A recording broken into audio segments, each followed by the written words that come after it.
You are now watching Believe.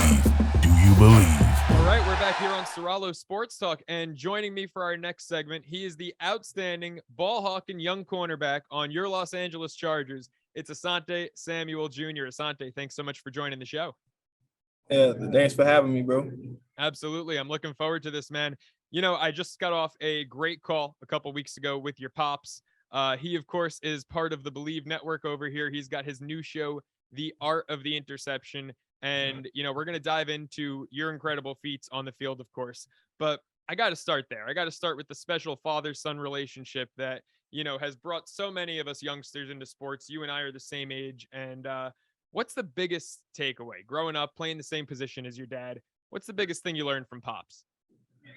Just staying humble and just going out there and grinding, you know, just taking one day at a time, you know, just and just staying humble. I love it. I love it. You know, it's funny. You, I think, are a little more humble than your dad. You hear him talk now on his show, and he likes to let everyone know just how good he is. He's up for the Hall of Fame. What do you think about your dad's Hall of Fame chances? You think he's one of the best cornerbacks to ever do it? Oh yeah, for sure. He should be in there. He should have been in there. He got like 51 picks. You know, that's kind of hard to do. I love it. I love it. You got the numbers ready, man. He's certainly, I think he certainly is deserving, and I hope he gets the call to Canton when it's due in a few months. Let's talk about you, because you're, you know, still embarking on a really young, successful career so far. Second-round pick. I thought you should have been a first-round pick, but you ended up in a great system with the Chargers, so I guess things worked out. Let's talk about this Thursday night game you're coming off of against the Chiefs. Obviously, tough loss. You know, anytime you go to Arrowhead Stadium, it's going to be a tough environment. But there's one play I want to focus on in the third quarter. Asante, I thought you had to pick. In real time, the refs thought you had to pick. What do you think, man? Did you intercept that ball in the third quarter? I felt like I did, you know, but, you know, hey, I should have caught it clean the first time. But, yeah, I mean, I thought you had to have like a lot of evidence to overturn it, but I feel like they didn't have enough. But, you know, I should have caught it on the first catch, and it would have not been there. Well, you know, I love the answer there. And, you know, I get where you're coming from, but I agree. I didn't think there was enough evidence to overturn that one either, man. It looked like you had it. When you're going up against a quarterback like Patrick Mahomes, who, I mean, mistakes for him are so far and few between. Does it hurt a little extra when he finally does make a mistake and you have him? Do you look back and go, man, that was the one I had to have, because you know it's going to be a long time before he makes another mistake?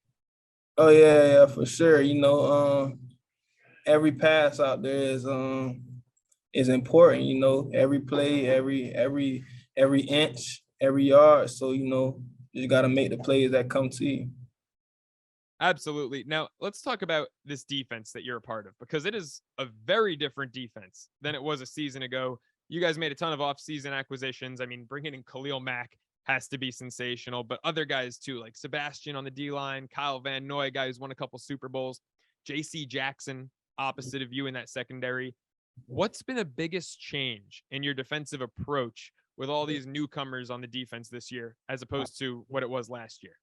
It's kind of like the same approach, but we got a little bit more leadership, more experience, and just more kind of like dog mentality. So, you know, we just kind of go out there and play hard, play fast, play physical, and just keep stacking the days and get better and become close as a D unit. I love it. I love it. You speak about that leadership. What's the biggest takeaway, the biggest thing that, you know, you've absorbed, whether it's from Khalil or whether it's from JC, who obviously plays the same position as you? What's been the biggest learning experience for you with these new guys on defense? I'm just picking their brain, trying to figure out any little things like from their pregame routine, like how do they keep their bodies fresh, just little things in that nature, and just trying to make sure I soak up everything, because we have great guys. I feel like we have Khalil Mack should be a Hall of Famer, Joey Bosa. So we got some players, and I'm just trying to feed off of them. What's the biggest change you've made since you've started picking their brains? Is there something in your pregame routine that's different? Something with recovery in the weight room? What would you say your biggest change is here this year in the league? Just do me. I feel like last year I was trying to try new things, and because I was a rookie and I didn't really know, but now I just can just do me, and whatever works for me, that's what I need to do. You know, they talk about more so in football than any other professional sport, that jump from year one, your rookie season, to year two is bigger, more drastic in the NFL than any other league. What's been the biggest takeaway for you this year? I mean, you mentioned that last year you were trying to maybe do too much at times, trying to emulate other people, right? Year two, is it much easier? And not that it's ever easy, but is it a lot easier this year than it was a year ago for you?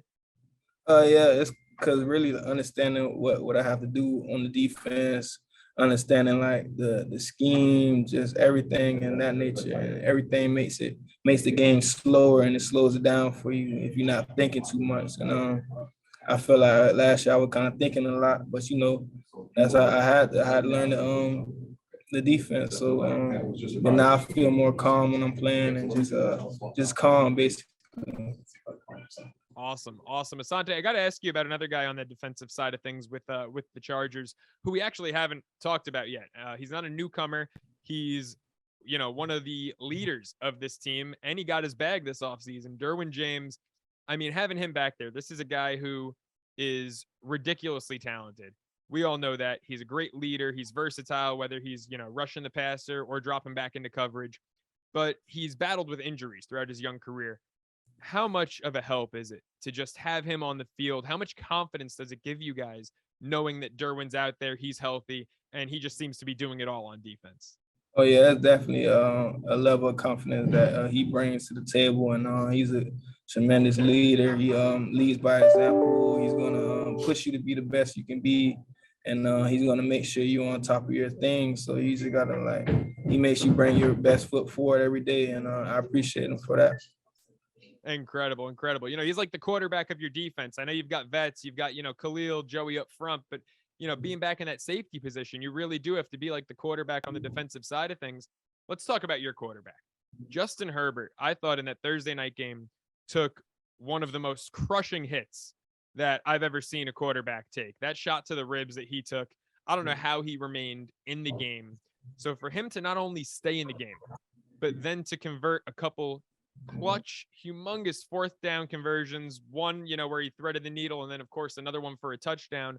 When a guy does that, we all know about Herbert's talent, but when he shows his toughness and his courage, how much does that make you and the rest of the guys on the team on both sides of the ball really want to show up and go to war for a guy like that?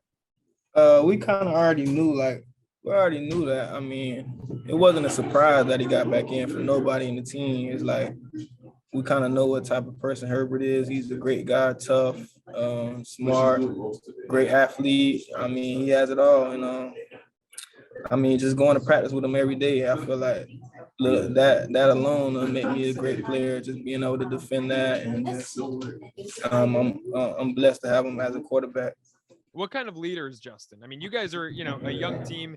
You're in year two. He's in year three? I mean, it's got to be tough when you've got vets on the roster, Keenan, Austin, Khalil, Joey. It's got to be tough for Justin as a young kid in the league to come in and be that go-to guy, be that leader. What kind of leader is he?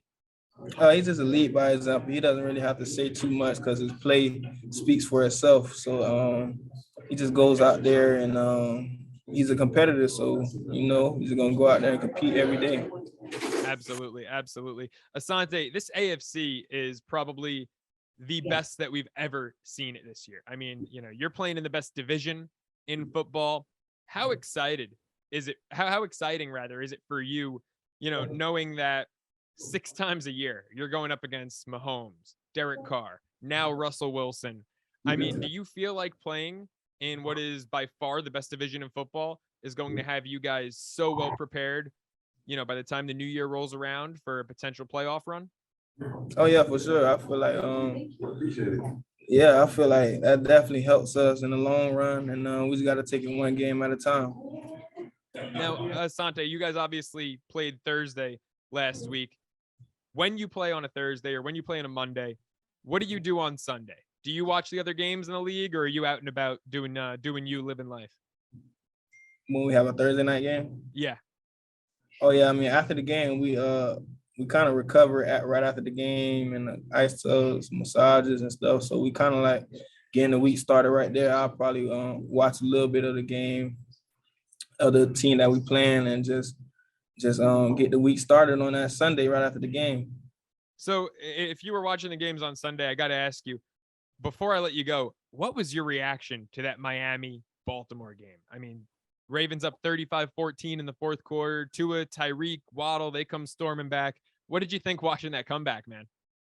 It was a great comeback. They have a great team over there, and yeah, I mean, it was a great comeback. That's all it was, a great comeback. It was a great game. It was a great game, Asante. You guys played a great game Thursday. You played 2 great games this year. Obviously, they're not all going to go your way, but, you know, I think that this is going to be the best Chargers team maybe we've seen in my lifetime. I'm really high on you guys this year. Best of luck, Asante. Thank you so much for the time today. Appreciate it.